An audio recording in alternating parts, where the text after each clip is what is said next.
오늘 우리에게 주시는 하나님 말씀은 신약성경 사도행전 2장 43절에서 47절 말씀입니다. 사도행전 2장 43절에서 47절 말씀을 우리 한 절씩 교독하시겠습니다. 사람마다 두려워하는데 사도들로 인하여 기사와 표적이 많이 나타나니 있는 사람이 다 함께 있어 모든 물건을 서로 동용하고 또 재산과 소유를 팔아 각 사람의 필요를 따라 나눠주고 날마다 마음을 같이하여 성전에 모이기를 힘쓰고 집에서 떡을 떼며 기쁨과 순전한 마음으로 음식을 먹고 같이 읽겠습니다. 하나님을 찬미하며 또 온 백성에게 친송을 받으니 주께서 구원받는 사람을 날마다 더하게 하시니라. 아멘. 우리 옆 사람들과 이렇게 한번 인사하겠습니다. 해피 벌스데이. 생일 축하합니다. 한 번 더 인사하겠습니다. 하나님이 당신을 사랑하십니다. 오늘 34주년 우리 창립주일을 맞이해서 날마다 주님의 사랑으로 승리하시는 여러분들의 삶이 되시길 바랍니다. 영국의 한 시골에서 부잣집 소년이 그만 연못에 빠져서 죽게 되었습니다. 그런데 가난한 집에 어떤 소년이 그것을 보고 그를 부잣집 아들을 건져내는 놀라운 일이 있었습니다. 그 후에 둘은 친한 친구가 되었고 서로를 위해서 기도해주고 서로를 돌봐주고 또 위로해주는 아주 절친이 되었습니다. 그 후에 둘은 친한 친구가 되었는데 어느 날 부잣집 친구가 그 가난한 친구를 향해서 친구야, 내 소원이 하나 있으면은 나에게 말해주렴. 내가 꼭 내 소원을 좀 들어주고 싶다라고 그렇게 이야기를 했습니다. 그랬더니 그 친구가 내 꿈은 런던에 가서 의사 공부를 하는 거다라고 그렇게 이야기를 했습니다. 가난한 친구는 그냥 자기가 늘 꿈꿔왔던 꿈을 이야기한 것뿐인데 그 부잣집 친구가 진짜 집에 가서 그 아버지에게 부탁을 했고 그 아버지는 자신의 아들을 구원해 준 그 친구를 런던으로 실제로 유학을 보내주었습니다. 그래서 그가 마침내 의학 공부를 마치고 연구를 해서 발견한 그 약이 바로 여러분들이 잘 아시는 페니실린이라는 약을 발견했습니다. 그런데 이 페니실린을 발견한 플레밍이라는 이 가난한 소년이 자신의 부잣집 친구가 폐렴에 걸려서 죽게 되었다는 소식을 들었습니다. 그리고 그 친구를 향하여 그가 발견한 페니실린을 가지고 그 친구에게 가서 그것을 투약하고 그가 극적으로 살아나는 놀라운 역사가 일어나게 되었습니다. 바로 이 극적으로 폐렴에서 살아난 친구가 제2차 세계대전의 영웅이었던 윈스턴 처칠입니다. 여러분들, 사람의 만남도 이렇게 중요합니다. 누구를 만나느냐에 따라서 생명을 살리기도 하고 죽이기도 하고 또 그 사람의 직업이 바뀌기도 하고 잘 되기도 하고 또 못 되기도 하고 합니다. 사람을 만나는 것도 이렇게 중요한데 여러분들, 하나님을 만나는 것이 얼마나 중요하겠습니까?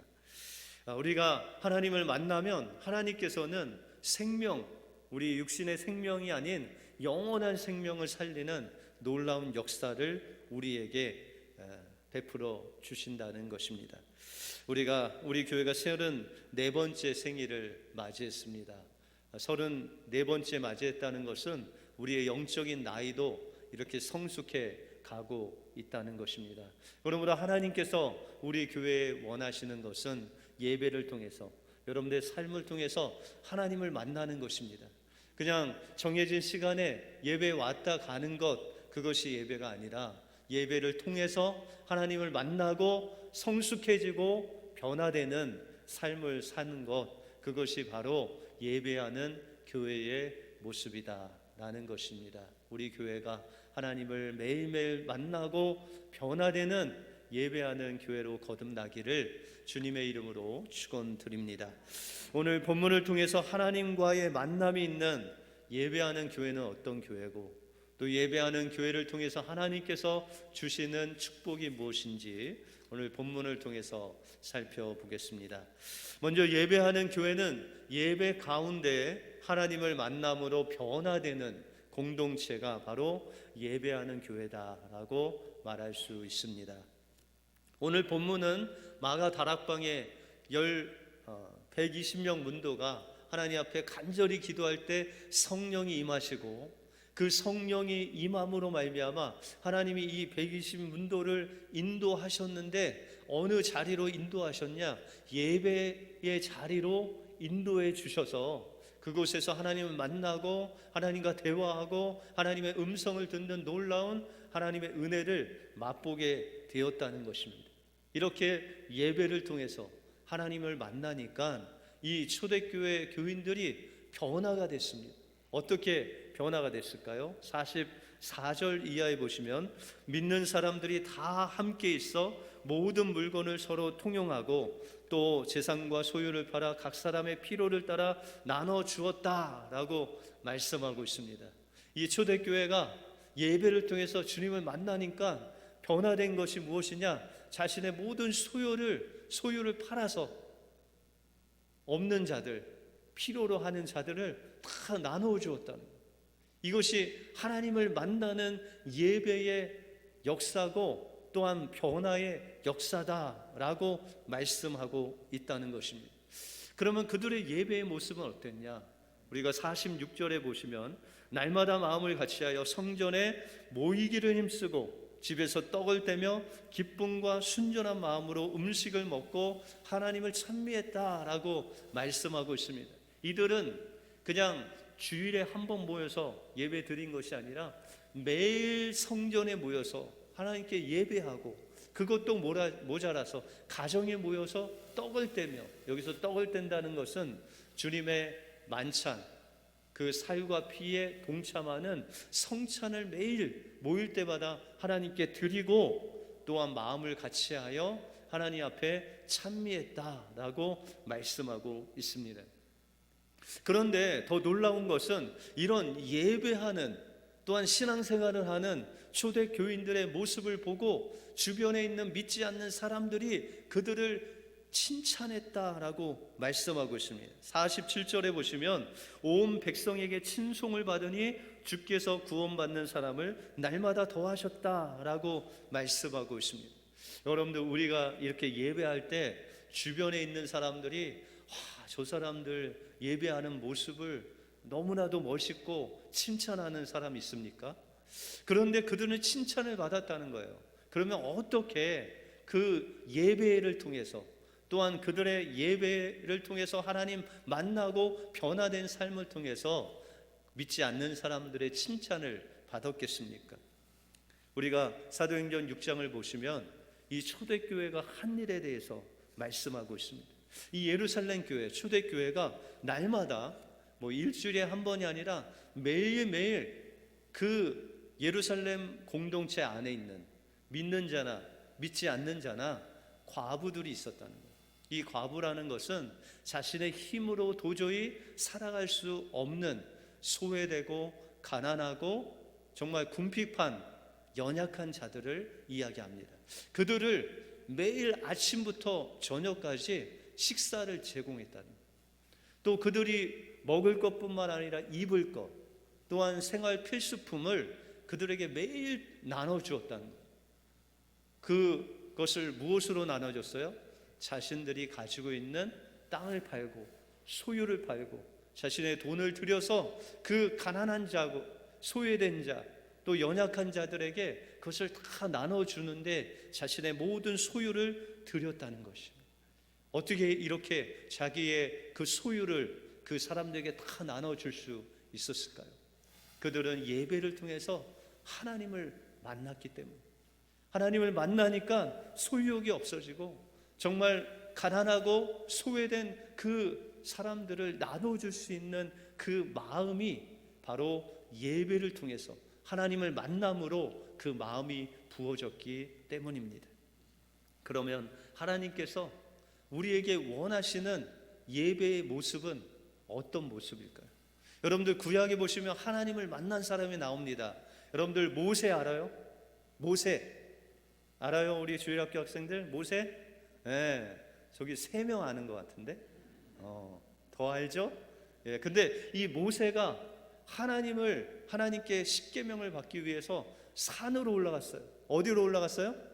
산으로 올라갔어요. 거기서 40일 동안 하나님과 만나서 하나님과 대화하면서 하나님의 주시는 그 십계명, 하나님의 말씀을 받았어요.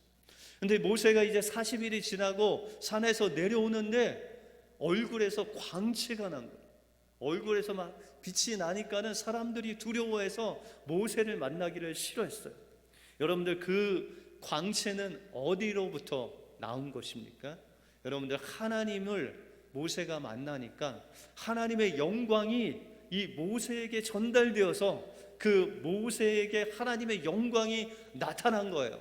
여러분들 하나님을 40일 동안 예배하고 만나면 우리의 얼굴에 광채가 나는 놀라운 역사가 일어나는 거예요. 여러분들 옆 사람 한번 보세요. 어떻게 광채가 좀 나요? 네. 예배하면 광채가 나야 되는데 여러분들 광채가 나지 않는다고 실망하지 마세요. 여러분들 이 광채라는 것은 저 사람을 보니까는 저 사람 예수 믿는 사람이다. 저 사람과 하나님이 함께 하신다. 저 사람 저 환경 저 상황에서는 도저히 할 수 없는데 하나님이 도우시니까 저 사람이 저렇게 살게 되는구나 라고 사람들이 이야기한다면 여러분들은 여러분들의 얼굴에서 광채가 나는 사람이라는 것입니다. 모세가 어떻게 그렇게 됐어요? 하나님을 예배 가운데서 만나니까 하나님의 살아계심이 함께하는 자가 됐고 하나님의 영광을 나타내는 자가 되었다는 것입니다. 또한 이사야서 6장에 보니까 이 이사야가 제사장이었습니다. 제사장이 성전에 들어가서 하나님께 나라를 향해서 또한 자신의 조상과 그 집을 위해서 기도하게 되었습니다. 그런데 하나님께서 그 기도 가운데 그 예배 가운데 그 영안이 열려서 하나님의 보좌를 보게 됐어요. 다시 말해서 하나님을 만나게 됐어요. 그래서 이 이사야가 놀래서 고개를 숙이며 회개하며 통회하면서 하나님, 제가 이 부정한 입술을 가진 이 부정한 백성 중에 거룩하신 하나님을 보았습니다. 하나님, 저를 죽여주십시오 라고 그렇게 기도를 했습니다. 그때 하나님께서 천사를 보내주셔서 화저로 불로 된 것으로 입을 지지셨어요.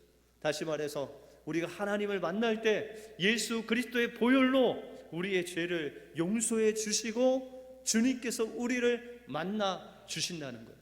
그때 주님께서 누가 우리를 위해서 갈고 라고 그렇게 이야기할 때 이사야가 하나님을 향해서 대답합니다. 하나님, 나를 보내소서, 내가 여기 있나이다 라고 그가 하나님 앞에 고백을 합니다. 여러분들, 우리가 예배 가운데 주님을 만나면 주님께서 우리를 부르실 때 우리가 주님, 내가 여기 있습니다, 나를 보내소서 결단이 우리 심령 속에 임하게 된다는 것입니다. 마지막으로 요한복음 4장에 보면 사마리아 여인이 나와요. 이 사마리아 여인은요, 남편이 전에 5명 있었어요.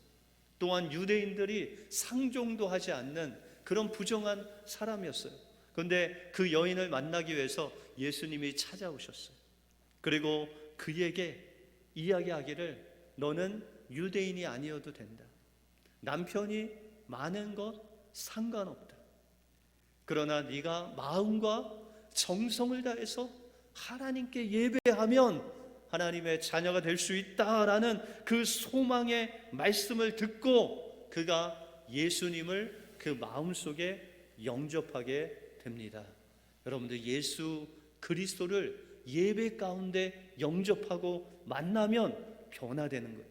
그래서 사마리아 여인이 그 그리스도인 예수님을 만나고 그 동네 사람들에게 가서 예수 그리스도를 전하는 놀라운 전도자가 됩니다. 그때 많은 사람들이 주께로 돌아오는 놀라운 역사가 일어나게 된다는 것입니다. 여러분들, 우리도 성경을 많이 몰라도 돼요. 그리고 우리가 정말 이 여인처럼 주님을 잘 몰라도 괜찮아. 그러나 그 예수님, 우리를 찾아오신 그 예수님을 우리 마음의 구주로, 주인으로, 왕으로 영접하고 믿는 순간 주님께서 우리의 죄를 사해 주실 뿐만 아니라 우리를 진정한 예배자로, 하나님의 자녀로 삼아 주셔서 하나님의 놀라운 은혜를 베풀어 주실 줄 믿습니다. 한때 잘 나가는 기자가 있었어요. 신문 기자, 유명한 신문 기자가 있었는데 그가 사람들에게 실력을 인정받고 또 장래가 촉망되는 그런 기자였습니다. 그런데 어느 날 그 취재 사건이 잘못되어서 그만 감옥에 들어가게 되었습니다. 그때 그의 나이는 33살이었고 또한 만삭된 아내와 홀 어머니를 두고 교도소에 들어가게 되었습니다. 구치소에 들어가 보니까는 그 들어간 방이 하필이면 폭력배들이 있는 그런 방이었습니다. 온몸에 막 문신이 있고 그 가운데는 그 조직 두목과 같은 사람이 있었습니다. 숨조차 크게 쉬지 못하고 덜덜 떨고 있는데 두목과 같이 생긴 사람이 그에게 다가오더니 묻는 것입니다. 야, 너 교회 다녀? 그랬더니 저 교회 안 다닙니다. 너 찬송할 줄 알아? 그랬더니 저 찬송가 못 부릅니다. 너 성경 읽어봤어? 그랬더니 저 대학교 다닐 때 서양 문학사에서 그 성경을 읽으라고 그래서 신약은 한번 읽어봤습니다. 그렇게 이야기를 했대요. 그랬더니 조직 두목이 이야기하기를 그러면 너 오늘부터 예배 인도해. 그리고 설교도 네가 해. 완전히 청천벽력과 같은 일이었습니다. 교회를 다녀봤나요? 아니면 설교를 들어봤나요? 말씀을 전해봤나요? 그런데 자기한테 예배를 인도하라는 거예요. 그런데 못한다고 하면 마저 죽을 것 같고, 그래서 그가 이제 예배를 인도합니다. 그냥 찬송가 잘 모르니까 그냥 짧은 거 하나 몇 곡 부르고 또 말씀도 그냥 찾아서 읽고 그냥 엉터리로 말씀 전하고. 그런데 며칠이 그렇게 흘렀는데 놀라운 일이 생겼습니다. 자기가 예배를 찬송도 하고 말씀을 전하고 있는 중간에 그 두목과 같은 울그락불그락한 그 사람이 눈에서 눈물이 그냥 뚝뚝 떨어지는 거예요. 그 설교의 은혜를 받은 거예요. 예수님을 만난 거예요. 그래서 예배를 드릴 때마다 아니 엉터리로 찬양하고 엉터리로 설교했는데 아니 이게 무슨 조화인가 라고 의심을 했지만 매일 예배를 드릴 때마다 그 두목이 은혜를 받고 눈물로 하나님 앞에 회개하며 주님을 만나는 그 모습을 보게 된 것입니다. 그러다가 이 기자가 이제 그 조직 폭력배들과 함께 지내다가 독방으로 가게 됐습니다. 그런데 그곳에서 혼자 있는데 그런 마음이 들었습니다. 내가 찬양도 하고 또한 설교를 할 때 저 조직 두목은 예수님을 만났는데 왜 나는 하나님을 만나지 못하는 걸까? 정말 하나님이 계신 걸까? 하나님이 계시다면 하나님 저도 만나 주십시오. 그날부터 성경을 읽기 시작했어요. 근데 전에는 자기가 믿고 싶은 것만 믿고 보고 싶은 것만 봤는데 이제는 하나님의 말씀으로 그것을 받아들이고 한 구절 한 구절을 아멘으로 받아들였습니다. 그런데 그 한 구절 한 구절 읽어 내려가는데 그 말씀이 그 심령 속에 비수와 같이 꽂히고 자신의 죄를 하나님 앞에 회개하게 되고 그 주님을 그 마음속에 영접하게 되었습니다. 기쁨과 감격 가운데 있던 그가 얼마 후에 석방이 되어서 나왔는데 놀라운 것은 그가 교도소에 있을 때 그를 위해서 기도해주고 또한 교회를 모든 식구가 다니게 되었다는 것입니다. 하나님께서 그가 교도소에서 예수를 믿는 그 기간 동안 그의 가정도 주님께로 인도하는 놀라운 역사를 일으켜 주신 것입니다. 이제 다시 기자로 어플라이를 하려고 하는데 아내가 말리는 거예요. 또 교도소 갈까 봐. 그래서 그가 할 수 있는 거 글을 쓰는 거 하나밖에 없었어요. 근데 1년이 지나고 2년이 지나도 그 자기가 쓴 소설을 받아주는 데가 없었습니다. 그래서 7년 동안 백수로, 그러나 하나님께 기도하면서 그가 글 쓰는 일을 열심히 썼는데 그 소설을 어느 출판사에서 받아준 것입니다. 그리고 자기가 쓴 그 소설이 한 10만 부 정도 팔렸으면 좋겠다라고 하나님 앞에 기도했는데 하나님께서 몇만 부가 팔리게 하셨냐면 200만 부를 찍게 하시는 베스트셀러가 되었다는 것입니다. 그가 바로 가시곡이라는 소설을 쓴 조창인 씨입니다. 우리가 필요한 것, 예배 가운데 주님을 만나는 것입니다. 이 조창인 씨가 그 두목에게 말씀을 전하고 찬양을 드릴 때 그는 아무런 감동도 없었습니다. 그런데 그의 마음을 다해서 그 말씀 가운데 주님 만나고자 주님께 간절한 마음으로 그 말씀을 읽어 내려갈 때 그는 주님을 만나고, 그가 7년 동안 백수로 어려운 고난이 있을 때마다 하나님의 도우심을 구하고 하나님을 의지하고 하나님을 붙들었을 때 하나님께서 그의 삶 속에 하나님을 만나는, 또한 변화되는 놀라운 역사가 일어나게 되었다는 것입니다. 우리 교회가 34번째 생일을 맞이했습니다. 이제 우리 교회는 성숙한 교회로서 예배 때마다 하나님을 만나는, 예배하는 교회가 되어야 됩니다. 주일에 교회당에 왔다가 가는 것, 그것이 예배가 아니라 모세와 같이 40일 동안 주님 만남으로 그의 모습 속에서 하나님의 광채가 나타나는 그런 하나님을 만나는 성도가 되어야 됩니다. 이사야 선지자와 같이 하나님께 예배 드릴 때 그 하나님께서 찾아오신 그 성령을 통해서 자신의 죄를 자복하고 주님의 보혈로 그 죄의 사함을 받고 주님이 부르실 때 내가 여기 있나이다 주님 나를 보내소서 결단하는 그런 하나님의 사명자가 되어야 됩니다. 하나님의 말씀을 잘 모르고 우리가 주님을 잘 모르지만 그러나 우리의 마음과 정성과 뜻을 다해서 그 조창인 씨와 같이 마음을 다해서 주님께 나갈 때 하나님께서 여러분들의 심령을 받아주시고 여러분들 통해서 하나님의 놀라운 역사를 일으켜 주실 줄 믿습니다. 매일매일 우리 은혜교회가 하나님 예배 가운데 주님을 만남으로 변화되어서 이 지역을 살리고 이 나라를 살리고 하나님께서 명령하신 그 세계 선교를 감당하는 우리 은혜교회가 되시길 주님의 이름으로 축원드립니다. 기도하겠습니다. 하나님 감사합니다. 오늘 34주년 창립주일을 맞이해서 우리가 정교인이 모여서 하나님께 예배하게 하심을 감사합니다. 하나님, 우리 은혜교회가 하나님께서 핏값 주고 세우신 교회이오니 날마다 예배를 통해서 주님 만나게 하시고 모세와 같이 하나님의 영광을 드러내게 하시고 이사와 같이 주님께서 부르실 때 주여 내가 여기 있나이다 우리를 보내소서 하는 사명자가 되게 하여 주시고 사마리아 여인같이 부족하고 연약하지만 예수 그리스도를 만남으로 예수 그리스도를 만방에 전파하는 우리 은혜교회 되게 하여 주시옵소서. 모든 것 주님께 감사드리오며 예수 그리스도 이름으로 기도하옵나이다. 아멘.